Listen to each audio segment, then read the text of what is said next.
Kalau bikin layang-layang pau-pau nih guys, ada 6. Nanti tulang berdirinya kita bikin dari bambu.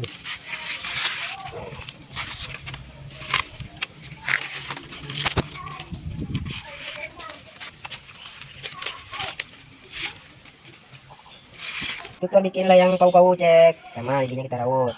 Praktis guys.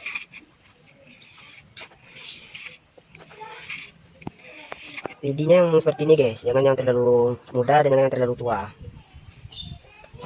Kita buang daun, kita kocok-kocok, kita gosok-gosok seperti ini guys.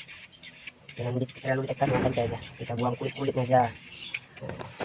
Nah, kita gesek-gesek lagi nih guys. Jangan sampai ditekan ya guys. Kalau sampai ditekan putus guys, karena ini cutter guys ya, cutter tajam. Kita bikin semuanya bulat, seperti ini.